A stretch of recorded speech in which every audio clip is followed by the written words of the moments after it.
Well, welcome to the Modern Family Finance Podcast, where we talk about all things money, career, and life. I am Jenny, your host and founding partner of Modern Family Finance, a San Francisco Bay Area based fee only financial planning firm that provides tax smart advice to modern families. Today, we are going to dive deep into the important decisions that shape our futures, well being, and legacies. And we're tackling a crucial topic, which is how do you plan for your future if you do not have children or children you can count on or nearby family and friends to advocate for you? Okay. My guest today is Mia Owsley, a licensed professional fiduciary and the founder of Mia's Fiduciary Services. Mia is a true advocate for those needing financial management, estate planning, and care coordinate, ensuring that her clients' wishes are honored even when they cannot advocate for themselves. So Mia brings a rare combination of analytical expertise and deep empathy to her role. She works alongside estate planning attorneys, financial planners like ourselves, and medical teams to provide wraparound care management. So, Mia, welcome to the podcast. Well, thank you. I have to tell my mother what you said about me there. Let the audience know. I did not pay you to say that, but I'm going to put it on my tombstone. There you go. Well, talking about tombstones, right? So tell me, what exactly is the work that you do and what is fiduciary services in your... Fiduciary means a lot of things. I'm a fiduciary as well, but in your world, what does fiduciary mean? Yes, it's a confusing term. Yes. So, my 30-second elevator speech, right? I think of us as professional daughters and sons. We take care of people, both their personal and financial affairs, and when they don't have family who can do it for them. So we pay their bills, we arrange their medical appointments, confer with their doctors, manage household repairs, when the washing machine breaks down or, the plumbing breaks. We go through a rigorous training program and are licensed and monitored by the state. Great. I love that. Professional sons and daughters. So what prompts people to reach out to you guys for help? What kinds of folks are looking for this? So our clients tend to be elderly people who are slipping into or already in dementia, or they've suffered minor strokes and can't focus on numbers or organization, and so they can't get their bills paid. We're often contacted by adults who are looking for help for their parents, right? Either the family doesn't have the skills to do the job, or they don't live nearby. I had a gentleman in Southern California who wanted to help make his mother's money last for her, but also wanted boots on the ground to ensure she was being properly cared for in her memory care facility. I had a woman in the Central Valley who wanted help for her parents in Alameda County. They were no longer paying their bills due to some level of dementia, but they still lived on their own. So over the years, banks have become familiar with fiduciaries that are not their fiduciaries. They've become familiar with our profession. So they recommend to me their clients when they see that their clients aren't managing their money safely or well. The other would be Adult Protective Services has brought me in to help with clients who can't manage their affairs or who they see as being victims of financial abuse. And so over the years, I've developed relationships with many estate planning attorneys also who refer their clients to me. Got it. Okay. So let's talk about a little more about what you do, right? So many people have heard it is important to get your affairs in order. What exactly does that mean? That's a good one. So this means to prepare basically in three ways. One, who do you want to have inherit your money and property after you die? If you have family with special needs, either medical or psychological, how do you protect them and ensure they're cared for when you die? And then if you do not die, but become incapacitated instead in some way, who do you trust to make decisions for you, both financial and medical, in the manner that you would choose? So let's start with the first one. Who gets your stuff when you die, right? Most of our audience will want to create what's commonly known as a revocable trust. Some people call it a living will. But you put all your assets, real estate, financial accounts, your automobiles, boats, planes, trains, your business interests, you put them into this trust in order to avoid probate. And this arranges for the smooth transition of your wealth and your personal property to the people or institutions that you choose. Without a trust, you'd likely be required to go through a probate, where this is where the state ensures your estate first pays all your debts and then splits the remains equally between legal heirs, whether or not you want those people to get your stuff. Second, part two, if you have to protect your special needs child or our queer kids who are under attack, by government right now, you want to assure they can keep any public benefits they're receiving and plan for who's going to look out for their well-being when you're gone. This can involve establishing maybe a special needs trust or other legal protections, depending on your situation. And the third, right? If you get hit by the proverbial bus, but you don't die, instead you're in a coma, right? You need someone who you have authorized beforehand to act as your power of attorney. Now, if your brain is working fine and you give all your money to scammers or you drink yourself into oblivion and develop alcohol poisoning, no problem. The law allows people to make stupid decisions. But if you don't have real cognitive capacity, maybe you develop dementia, right? Or you had a stroke, or you're in a coma. Then if you don't have an authorized person to make decisions for you, the state will put you under conservatorship, which means they assign someone to be your legal guardian and make these decisions for you. They may not make the decisions you want. They may not be people you want to have control over your life, right? This results in a loss of your liberty, and it's also a very expensive process to your estate. So I highly encourage you all to speak to an estate planning attorney to get your affairs in order, to prevent any of these negative consequences.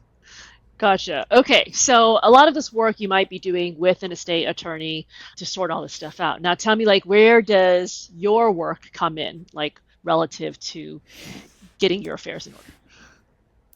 So as a fiduciary, we step in and we serve as people's power of attorney or trustee for them when you're making your plan as to who will run things and take care of things for you. We're there for when you don't have the family who you trust or who have the capability to do it in the manner that you think is best. Mm-hmm. Gotcha. And can that be changed? Let's say I have a kind of adult child that I kind of trust, but right now I don't trust them, right? But maybe in 5, 10 years, I would trust them to do some of these things for me. Tell us the flexibility. And so in that period of time, maybe I want a professional fiduciary, but later I want to change that. Absolutely. And this is another important thing for people to remember, right? That what you do is not set in stone. So family are frequently not capable of managing finances or medical decisions. Maybe right now they're too young, right? Or or they live too far away to pay attention to the reality of your personal life. Your family could be struggling just to manage their own lives, and they might not have the capacity to take on your problems as well. Mm-hmm. Or, another major reason people bring in licensed, fiduciaries is to prevent fighting among their family and heirs. It can be a strain on family relationships to be the one in charge of carrying out your parents' plans. So, professional fiduciaries have the experience with financial planning and management, as well as with medical and insurance systems, right, that may affect you. Family dynamics when family is in grief or trauma over your situation can get in the way of rational decision making. Maybe you don't want to prolong your life, but your children can't stand to see you go. Maybe you want to be wrapped in cloth and buried at the root of a tree, but your kids want to keep your ashes on the mantle. Maybe you want to give all your money to charity, but your kids want to keep it for themselves and can't understand why you would give it away. So, we professional fiduciaries, we're licensed and regulated, and we're under strict laws to ensure that you and your possessions are cared for in the manner that you want, regardless of what others might want for you. And you ask about, can this be changed?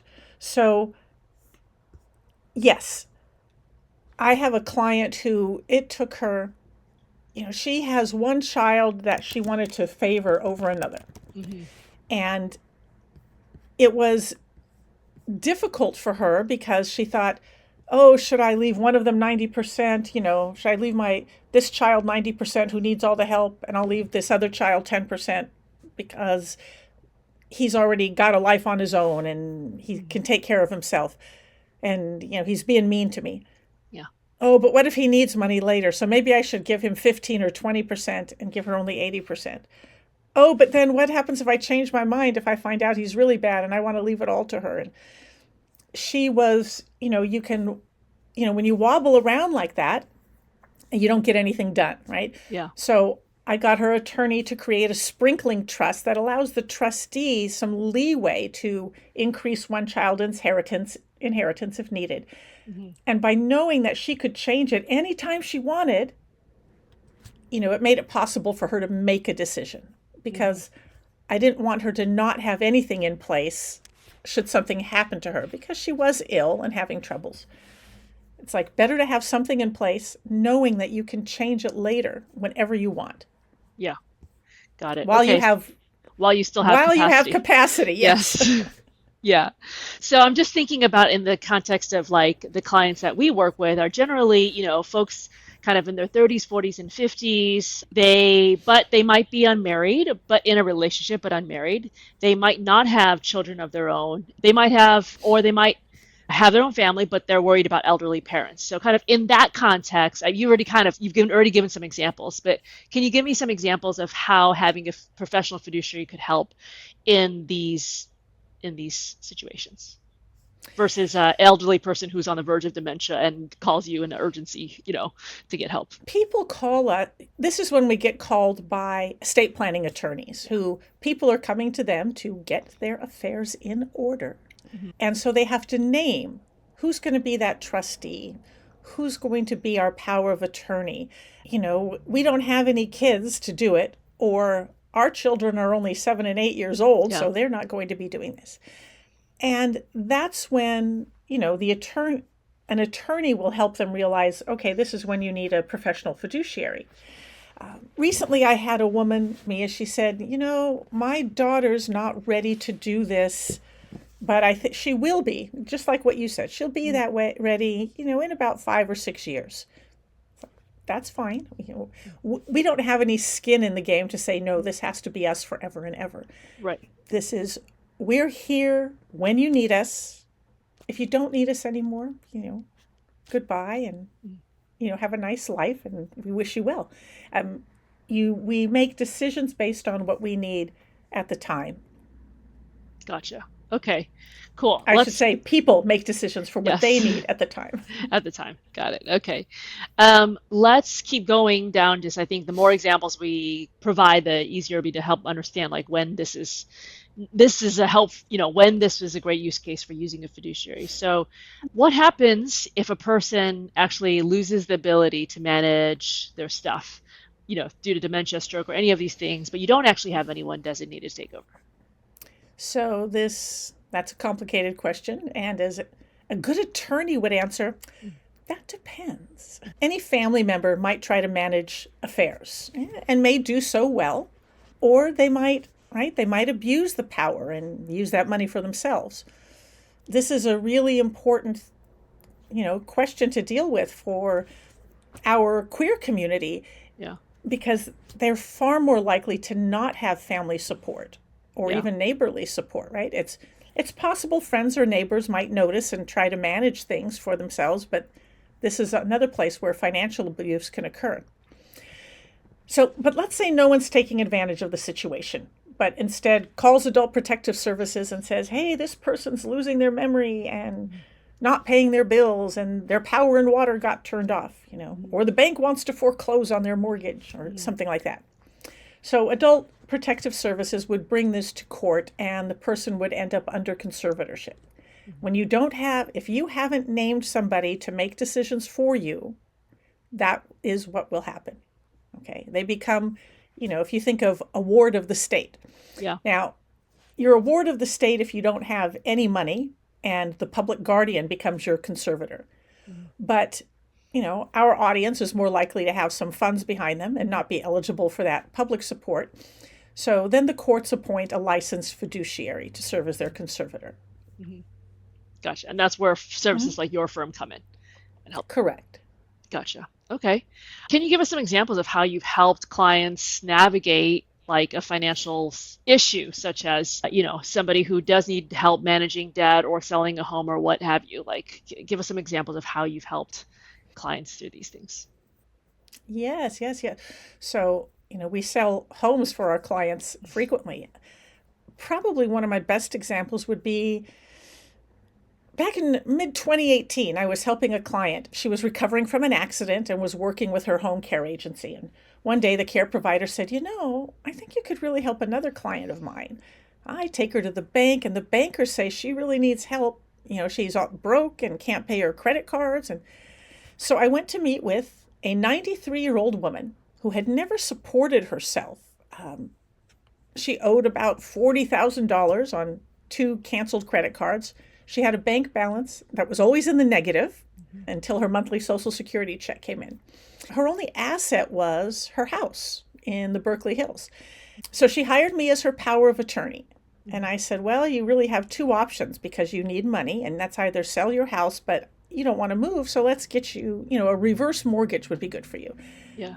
Her memory wasn't so good, not altogether gone, but she felt there was some reason a reverse mortgage wouldn't work. It was like tugging there in the back of her mind. But Yeah. nonetheless, we went through with it. We got to the point of finalizing the reverse mortgage documents when the lender discovered she already had a reverse mortgage. But she had lost all her paperwork, and I had Oh never my seen it, gosh. so I didn't know. She owed over Oh $800,000 my on the house. goodness. Now, that wouldn't be a problem because she doesn't have to pay that while she's living in the house. But what it meant for her was that she couldn't get any money out of it. So she finally agreed that she really did need to sell her house. She'd have to move. And she moved into independent living. She didn't need assisted living. Now, I calculated that in order to pay her debts and the upcoming, capital gains taxes on the house and take care of her housing, and any medical care for the rest of her life at 93 years old, she'd have to sell her house for at least 1.3 million. So I found a realtor who said that we could do better than that, and we ended up selling it for 1.5 million, which luckily allowed her to live a couple of years longer than planned. And she just recently passed away, just shy of her 100th birthday. She had $2,800 left in her bank account, and it cost $2,700 to cremate her and have her Wow. So ashes she scattered. truly So, did. There's a whole book, like the whole book of Die with Zero. She truly got it straight up, right? To oh, die with zero. right. What do we say? We all want to die with our credit cards owing Yeah. to the max and Yeah. all of that. She So a did. different example of would be when Adult Protective Services asked me to help an 85-year-old woman who was entering dementia, and she wasn't paying her bills, including her mortgage, and her condo was going into foreclosure.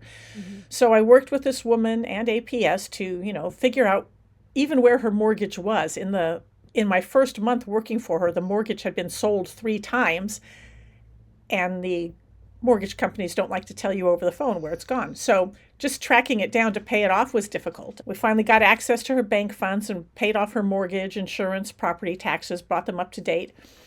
And then we noticed that her estate plans, I found she had everything you're supposed to have. She had a trust, she had powers of attorney, she had the will, but everyone that she had authorized to help her, they had all passed away.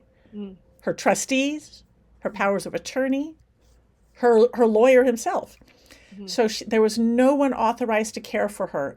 And because she no longer had capacity, she had to go under conservatorship. So I've been her conservator for 2 years now, helped her to live at home as long as possible until she, couldn't do it anymore and really needed to go into memory care. And so my staff and I worked to, sell her house for the best that we could do and make sure she had enough money to pay for a nice memory care facility. Yeah. And do you also help To, select the memory care facility or like facilities for people when they get to this point, if they're not able to do oh, so? absolutely. Most people, they don't ever want to think about it. They don't Right. want to leave their homes. They figure, I'll just have somebody come here and take care of me. Right. Except, when they discover that to have 24/7 care at Cost a lot of home money. would cost about $40,000 a month, really. Yeah. Wow. Okay. Uh, you can, but if you went into an assisted living facility of some sort, you'll probably cut that down to, 10,000 a month, Right. let's say. Still a lot, but So, at least a little but more manageable. so yeah, by that time, I mean, I'm usually the one who has to make the decision. They're not capable, but I try to give them as much input as Gotcha. possible, right? So Yeah. I Got it. definitely, I show people around and they make choices and I say, yes, you can afford that, or yeah, no, you don't have the money for that. Sorry. Yeah. Okay, so like you've given me two great examples of kind of a person in a situation where they are on their own, really, and you've had to, you as fiduciary has had to step in and do a lot of this for them. What about cases where you have, like you mentioned, we're serving clients in their 40s and 50s. They're okay, but their parents are now in their 80s plus and needing help, like starting to get ill, memory starting to falter. The adult child is doing the best she can or he can. It is a lot of work, right? And they live far away. So can you give me some examples of how you've worked with families where there is a capable child, adult child, but like due to time or distance or whatever, simply cannot, like they need help to do all this. Yeah, and that's very common. Often if family is living far away and we've been contacted by family members who live out of the area, right? Yeah, Sometimes they live in different countries. yeah. Then they will often manage the parents' finances and pay bills and don't have any trouble with that. And they hire me to, like be a care manager, Mhm. make sure that they're taken care of. That when the wash machine breaks down, I find the repair person, or make sure they get to their doctor's appointment, make sure they're taking their medicine. If they How do need you do medical that? help, Like, do you have somebody going there to check to take the medicine? Like this, I guess I'm trying to understand the depth of your services here. we're in a very high risk profession, a lot of liability, Yeah, because we have, so much control over what happens to people and so much influence, right? yeah. So we don't take their pill and put it in their mouth for them, but we fill up medicine containers and say, here's the medicine you should take Monday and Tuesday and Wednesday at this time. Hmm. And, if people are still of generally, decently sound mind, most of them can take it, right? When we have clients who don't have the ability to do that, then it's either, I had some clients who I would call them twice a day. I'd call every morning to say, Wow. okay, it's time to take your morning medicine, Hmm. because, to hire somebody to go there and be a caregiver to give it to them, you'd have to pay them a minimum of 4 hours. And, Yeah, you're looking at $120, $150. yeah. So, instead it would cost $20 on our end for me to call and say, okay, it's time to take your medicine. And then Right. call back again at night and say, okay, it's time to take your nighttime medicine. If people aren't capable of doing that, then they really are not capable of living on their own Yeah. safely. And when we assume responsibility for a person, we're assuming liability for that person too. Mhm. So there's no clear line as to when somebody has to have supervised care, whether they can afford someone in home or they have to live in assisted living. Mhm. But those are decisions, we work with our own attorneys to help decide, when do we have to enforce this. As how do we encourage our clients Yeah. to make the right decision so that they're not being forced into anything. But that's how it works, in a sense. We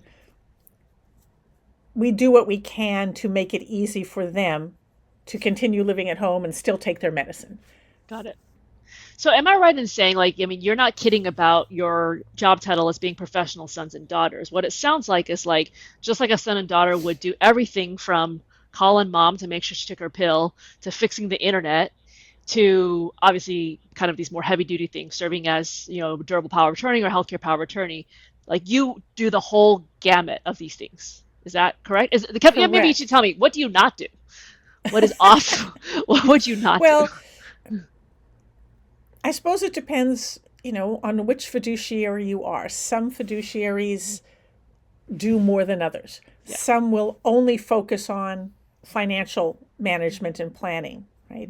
And others of us also do the healthcare portion and care management, we call it. But, for example, to protect us from the liability, right, we have to have a certain amount of distance. So we'll hire transportation companies to drive our clients places for the most part. We look to see if it's something, easy. Oh, we can just go out and reset the breaker box. Right. Oh, you don't have your HDMI cable plugged in, or something. And if not, then we call up Comcast. You need to come fix your box or deal with the service, right? So we find the professionals to do the jobs that need to be done. Right? I don't know how to repair a washing machine. Right. I don't have the intricacies of managing finances. I work with companies like yours, right? Yeah. Financial planners to make the decisions. But we work together, but I make the decision after talking with you. Right. Because you're ultimately the my decision client. maker. Right. Okay. Right. So that makes a lot my of sense. sister serves that position for my mother, right? She's the one who takes care of our mother, who can't make those decisions for herself anymore. So Gotcha. Okay. Tell me about helping clients navigate complex medical issues. So we've talked a bit about like nursing homes and things like that, but how about even medical treatment, right? Or things like that. Like how do you step in and make those decisions, either if there was a capable adult child or if there was not, and the elderly person was on their own or whatever, incapacitated person. The important words, to think of there is advocacy, right? That's what we know how to do, is advocate for people. So the complex medical issues come up in two ways. Either a doctor says, oh, you have this illness and needs to be treated. And so we say, really, what are the options? What kind of ways can it be treated? You want to do surgery on my client, but she's 85 years old and kind of frail. Maybe this surgery isn't the right thing. What other options do we have, right? So we explore these and make decisions for the client. But the other issue is, right, this is where our queer children and families and our queer allies and friends come in, right? Let's say they're going to go to an assisted living facility, and how do we ensure that they're going to go someplace who will give them the medicine they need and, respect the gender that they want and treat them in the manner and provide an environment that respects their life and, the being as they represent themselves. And so that's what we do. We make sure that basically that people can live the life they want with the resources they have. Yeah. Got it. We can't send you to Tahiti if you don't have money. But we can find a VR experience for you so you can see what life is like living on the islands. Very nice. Okay. Make daiquiris and mai tais at home in your nursing home. Okay. They serve alcohol in nursing homes, so yes. Yes. Tell me how you guys play a role in terms of navigating family dynamics, right? Because whether it's financial, like mom, how do we manage mom's finances, or what do we do? Like one person wants to take mom off of life support, or one person says she needs to go to memory care, the other one says not. I'm sure this happens all the time. How do you play? How does a fiduciary, can they help in this situation? Well, families often struggle when a loved one needs help, right? And there's disagreements. Yeah. But they might have problems obviously before yes this happens. So being objective is the key word here, right? Yeah. We're a neutral third party. So families are often in such disagreement that courts has to step in and appoint a fiduciary. And we don't carry that family's emotional baggage. We have enough of our own. So we can treat everyone the same. Yeah. and with a respect that they often can't give each other. Yeah. Right? And oftentimes then they'll feel guilty, like, oh, we couldn't take care of our parent, right? We, they had to hire you. But it's really by the time people come to us and are looking to hire us, they've usually passed that point of feeling guilty. They've already know what they need. Mhm. They've probably talked to their family, and their family is oftentimes family is really happy that their parents have done this. It's like, oh my God, we can't take care of this for mom, so we're glad that you're there for her. Mhm. And I ask all my clients when they come to us, like, why are you hiring us? Why aren't you hiring family? Or, what's Mhm. going on? So that I get a sense of their family dynamics ahead of time.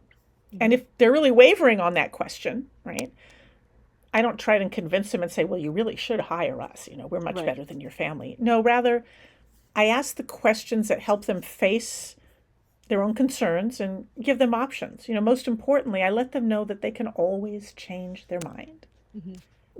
When they're alive, we don't generally have a problem with family members being upset about us. Mhm. That problem comes after they've passed away and we're administering their estates.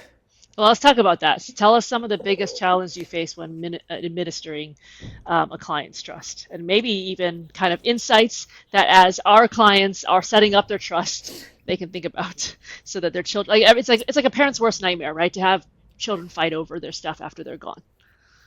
It's sad to see. Yeah. I mean, as I said, when people come to us to hire us, they usually don't have those problems. They're already kind of past it or dealt with it, Yeah. right? The kids already know what parents have planning and issues have been worked out ahead of time. So we step in, we're appointed by courts when families are warring, right, and take legal actions against each other. We are never, I don't think we've ever been without a case where, some family member hasn't petitioned the court to kick out another family member and replace them. We when it's that situation, oftentimes the relationship doesn't change between those family members and us, right? Because we're Hmm. causing the same thing that caused them consternation that they had Right. before. When really, I mean, their real problem is that families are greedy about their Hmm. inheritance, or they're angry over how mom and dad left their inheritance, Hmm. or they want to micromanage and run it themselves because they feel that that's their job, right, as the Hmm. kids. And if the animosity got too strong, fiduciaries can resign and, ask the courts to appoint somebody new, somebody who will, perhaps maintain a more cooperative relationship with the family.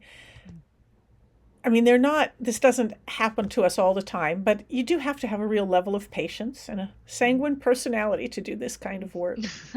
Uh, I think probably one of the best pieces of advice I could give people when you're making your estate plans, and it's really difficult advice to follow, I know, talk with your family about what you're doing Hmm. and what your intent is so Hmm. that they're not surprised. Hmm.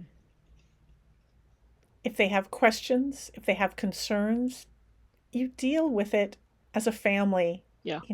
ahead of time. Yeah.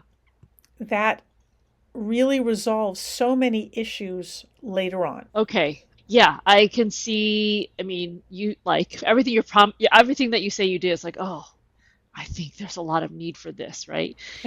Even if you think, again, I'm thinking from the context of an adult child dealing with elderly parents more than anything else, right? Because hopefully it'll still be many years before my clients are in a position where they're worried about their own dementia.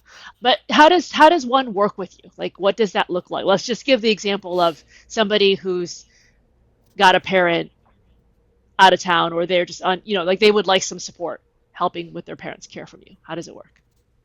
Sure. So, yeah, that's one thing to look at. With the client I had who he lived in Southern California, Yeah.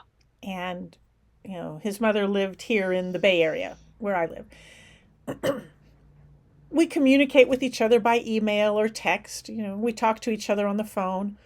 We got put together on her bank accounts. So, we both had access to her finance, to a certain amount of finances. And we did some financial planning for her to, we wanted to protect her, the money she had. And so we set up a third party, a trust for her that was an irrevocable trust that she never had access to. And the two of us were the trustees, right? So we were, tried to help protect public benefits that she might be eligible for. Mm-hmm. And then, I would work with the memory care facility and the assisted living place before that, directly. And if there were issues that came up, then I would contact him and let them know. We produce a monthly invoice, right? That's detailed, similar to an attorney's by here's every single thing we did that you're getting charged for by every 6-minute period. But there's detail in what happened. It's not the same thing as a client-attorney confidentiality, right? So we can say, called Jane X, the director of the memory care facility, asked, what, was the nature of the medical emergency that morning. Why hadn't I been called? Set up a protocol to ensure I knew about, this ahead of time, next time, stuff like that. So this goes on, these details go on our invoices, and the people who hire us to take care of their parents see those every month. And so they know what we do. Got it. The other thing is... Sorry, go just back to the pricing structure so people know. It's like you guys have like a setup fee, right? And then after that, it is like just an hourly kind of fee. Is that correct? Correct. Like most fiduciaries, we charge hourly. Though for very large estates that require more complex financial management, fiduciaries can often charge a percentage of the estate. Everything we've done has always been hourly, yes. So, you really do everything, right? So, again, professional sons and daughters. What would a good son and daughter, what would a filial son and daughter do? And you're doing that. Obviously, like, people put a lot of trust in you guys, right? Like, you're playing a really big role. Thank you so much. This was awesome. All right. Thanks, Jenny. Bye-bye. Ciao.